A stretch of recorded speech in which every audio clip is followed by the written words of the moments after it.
Sell your car. Your brother's loan won't pay itself, my dad said, after raising my rent by 80%. Funny. He gets the loan, I get the bill? I replied. On his big day, I delivered a gift, 30 days to vacate. Sell your car, Dad said, not even looking up from his tablet. Liam's loan isn't going to pay itself. I stopped halfway to the fridge, frozen with the bottle of orange juice still in my hand. I'm sorry, what? He glanced up, like I was the one being dramatic. Your brother's trying to get his business off the ground. He's got a lot on his shoulders right now. And I don't. I snapped. Mom sighed from behind the stove. You're in IT, Nathan. You make good money. All Liam needs is a little support. There it was. Support. That word they always threw around when they really meant money. I shut the fridge and leaned against the counter. You just raised my rent. By 80%. Remember that. Dad waved his hand like I was nitpicking. And you're still paying less than you would anywhere else. You're right, I said flatly. Let's raise it another 80 and call it a charity drive. Mom clicked her tongue. Don't be sarcastic. Liam's your brother. Yeah, I said. He is. He's also 30, lives rent-free in the basement, and hasn't worked a full-time job in 2 years. But sure, let's shake me down instead. Silence. Awkward, heavy silence. Then Dad, without missing a beat. You've always been good with money. Right. Because I actually work. I didn't say that out loud, but I wanted to. I'd been grinding since college. Full-time job, freelance on the side. No debt, no vacations, no nonsense. My car? Paid off. My savings? Hard-earned. I'd sacrificed a social life, sleep, and any semblance of balance to finally get ahead. Liam? He dropped out of 2 programs, got scammed by a crypto mentor, and now he's launching a brand, which apparently means playing Xbox until 3 a.m. and occasionally tweeting inspirational quotes. You said I could stay here for a year, I said. Save up, get ahead. I've done that. Now you're jacking up the rent and asking me to sell my car? For Liam, he's your brother, Mom repeated, like it was gospel. Families help each other. I stared at them.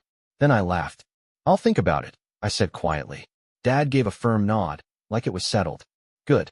I knew you'd come through. I didn't reply. I just walked back to my room, shut the door, and sat on the edge of my bed, staring at the floor. They had no idea. No idea what I'd already decided. No idea what was coming. Let's just say, on Liam's big day, I was going to give him something. A surprise. Not the one they were expecting. But before we get to that, you need to understand how we got here. Because this wasn't about one bad conversation over breakfast. This was about years of silent expectations, of me giving and them taking, until I forgot what it even felt like to live for myself. Liam's big day was just the final spark. The fire? It started long before that. When I moved back home after college, it was supposed to be temporary. Just a year, my dad had said. Save some money, get stable. Then you'll be on your feet. That was 3 years ago. Since then, I've paid rent, split groceries, covered repairs when the plumbing burst, and helped Mom with her surprise credit card bills more times than I can count. I never complained. I figured, maybe this is what responsible sons do. But what made it unbearable was the double standard. Liam, my younger brother, Liam, was finding himself for the past half-decade. That mostly meant expensive hobbies and failed ventures that he somehow always needed funding for. Mom would say, he just needs time. Dad would say, you're the older one, Nathan. You're supposed to lead by example. But what did example even mean anymore? I worked 60-hour weeks in IT support while Liam slept till noon and posted #grind mode selfies from the couch. Let me paint you a picture. 2019. Liam wanted to start a dropshipping empire. I paid for the LLC registration and Shopify fees. 2020. He pivoted to YouTube. I bought him a camera and microphone. Just until the ad money rolls in, he said. 2021. Crypto phase. I didn't give him money that time. He took out a $15,000 personal loan to invest. Lost it all in under 2 months. And now? Apparently, I'm supposed to sell my car to cover the loan payments he can't make. You want to know the worst part? I said no. And they acted like I was the villain. Liam's not like you, Mom said one night, when I came home to find her and Dad sitting at the kitchen table, waiting for me like I was a teenager past curfew. He's sensitive, she continued. You have a job, a career, he has dreams. Oh, I'm sorry, I said. Is he allergic to working? Don't be cruel, Dad snapped. He's trying. but the stress of the loan is making him anxious. So sell the PlayStation, I shot back. Maybe anxiety will go away when he starts budgeting. Dad stood up then. Enough with the sarcasm. And enough with the freeloading, I said. You raised my rent by 80%, but he pays nothing? He's family, Mom said. So am I. No one answered. It got worse. I started noticing little things. Liam's Uber Eats orders on the family card. A package addressed to me, opened and discarded on the floor. It was my new phone, meant for work. His girlfriend sleeping over 4 nights a week, eating our groceries and calling me uptight because I actually pay for my stuff. And then came the final straw. It was a Sunday. I was in my room, trying to nap before another overnight shift. Liam barged in without knocking. Hey, he said, you said your credit's good, right? I sat up. Why? He laughed like it was obvious. I need to refinance my loan. Can I use your name? It'll help with the rate. I stared at him. He kept grinning, like he was asking for a cup of sugar. You want me to co-sign your loan? Just temporarily, he said. You've got, nothing to lose. It's not like you even use credit. Nothing to lose. Nothing. I stood up, walked past him, and didn't say a word. He followed me down the hall. Wait, what? You mad? I didn't answer. Geez, man, he muttered. You always act like you're better than us just 'cause you've got money. You owe us. That word. Oh, I owe them? For what? For feeding me when I was a child? For raising me in a house where love came with conditions and praise only ever went to the loudest failure? They didn't raise a son. They raised an asset. A silent ATM with boundaries they never intended to respect. That night, something shifted in me. For the first time, I didn't feel tired. I felt done. I didn't yell. I didn't threaten. I just started researching. Quietly. Patiently. Because if there's one thing I learned in IT, it's that the best way to destroy a system is from inside. And the system here was my family. My mistake was thinking I was a part of it. But I wasn't. I was the power source. And it was time to pull the plug. On Liam's big day, he expected balloons. Instead, I had something else in mind. 30 days. 1 letter. And no warning. But I'm getting ahead of myself. You'll see. Liam's big day was supposed to be some kind of celebration. A launch party, he called it. For his new brand. He printed t-shirts with some slogan that didn't make sense, made a media kit in Canva, and invited everyone he knew to our backyard like he'd just IPO'd on Wall Street. The night before, Dad asked if I could help set up the speakers. I said no. You're not even going to come? Mom asked, standing in my doorway like I was grounded. He's your brother. He's your project, I replied. You go clap. She didn't like that. But I didn't care anymore. They crossed every line. I was just drawing the border now. The morning of the event, I printed out the papers. Sealed the envelope. Double-checked everything. 30 days. That's what the law gives you on a formal eviction notice in our state. I'd done it by the book. Because if I was going to light this house on fire, I wanted the legal receipts. Liam was already out back by noon, strutting around in sunglasses and barking orders like a chaotic director. I need music. Where's the playlist? He yelled at no one. Dad was adjusting the grill. Mom was arranging plastic champagne glasses on a folding table like it was a royal wedding. I stood in the kitchen, watching through the window, sipping coffee from my mug that said problem solver. How poetic. I waited until the guests arrived. Until Liam stood in front of everyone with a mic he borrowed, talking about how grit beats privilege and how this journey was only possible thanks to his support system. I stepped outside just as the applause started. Envelope in hand. I walked right up to him and handed it over. What's this? He asked, smirking. Your surprise, I said. You've got 30 days. He laughed. 30 days to what? Dad was already walking over, brows furrowed. Mom froze mid-toast. To move out, I said. Loud. Clear. No tremor in my voice. The music stopped. You're joking, Liam said, flipping open the envelope. No, I said. That's a formal notice. This is my property. You're not a tenant. You're a liability. And I'm done. What is this, Nathan? Dad barked. You can't just. I can, I cut in. And I did. You raised my rent by 80%. Told me to sell my car to pay for his debt. Called it fair. This isn't the time or place, Mom said through gritted teeth. It's the perfect time, I said. Because I want all of you to hear it. I turned to the crowd, family, neighbors, Liam's freeloading friends. For 3 years, I paid rent, bills, and fixed the house when no one else lifted a finger. I bought groceries while Liam bought microphones. I watched him fail at every idea, and still you made me the backup plan. The safety net. The punching bag. Nathan, you're overreacting. Dad tried again. Am I? I turned to Liam. Did you or did you not ask me last week to co-sign a loan for a business you haven't even launched? Liam was red. It was just an idea. Exactly, I snapped. You live on ideas. I live on actual work. I'm your brother, he shouted, trying to save face. You're supposed to help me. I did, I said coldly. I helped you become someone who's never had to be accountable. But I'm done. Mom gasped. You can't talk to him like that. I looked her dead in the eye. You mean the way you talked to me when you called me selfish for not selling my car? The way you've treated me like a wallet with legs? Dad stepped forward. You're embarrassing this family. I laughed. This family is an embarrassment. And I'm done pretending otherwise. Liam's voice cracked as he opened the letter again. You can't evict me. You don't even own this place. I do, I said, pulling out my phone and opening the mortgage app. I showed the screen to Dad. Bought it 6 months ago. In my name only. You've been living here on my dime. Silence. Dead, beautiful silence. Then, you didn't tell us, Mom whispered. You didn't ask, I said. You just kept assuming I'd carry you. I turned around, ready to walk back into the house. Oh, and by the way, I added, looking over my shoulder. Don't worry about rent.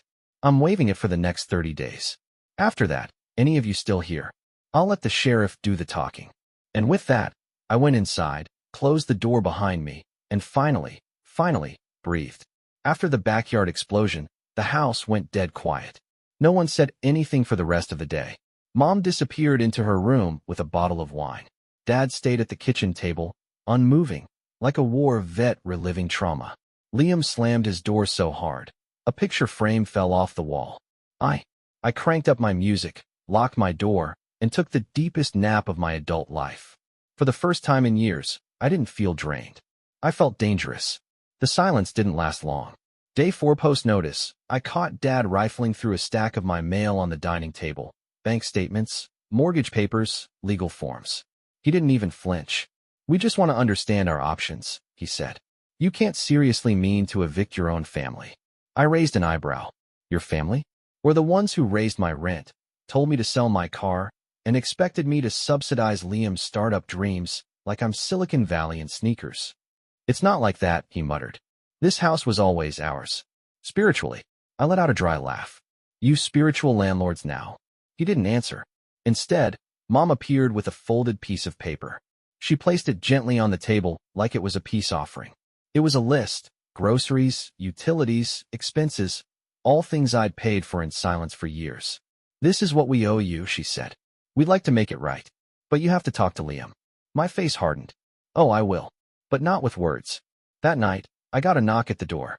To my surprise, it wasn't more family nonsense. It was Alyssa, Liam's ex. She looked different. Calmer. Like someone who'd just crawled out of a forest fire.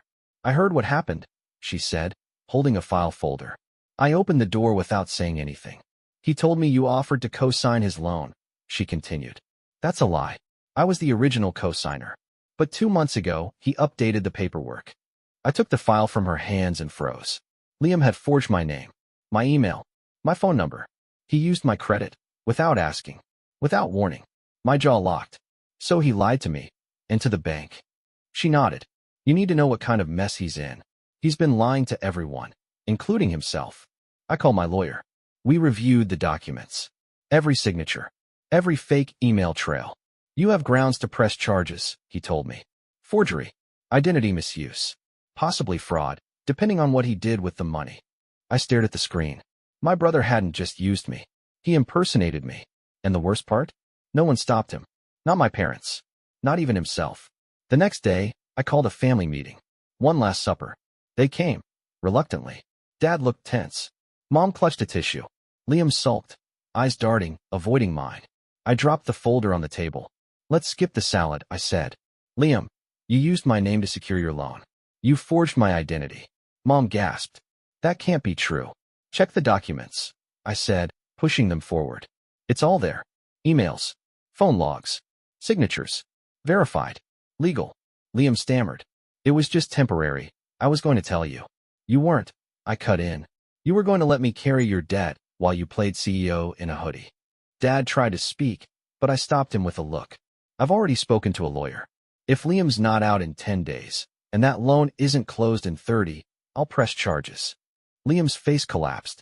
You'd ruin my life. You already ruined your credit, I said. I'm just protecting mine. That night, he vanished. Didn't say goodbye. Didn't apologize. Left the house like a burglar in reverse, taking nothing but the chaos he'd caused. A few days later, I was making coffee when Mom slid into the kitchen quietly. She placed a small envelope beside my mug. Inside was a handwritten note. We never realized how much you carried.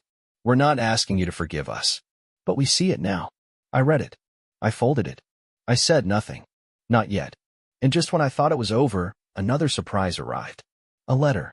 Real paper. No return address. From Alyssa. I know this is strange, but my company has an opening in Seattle.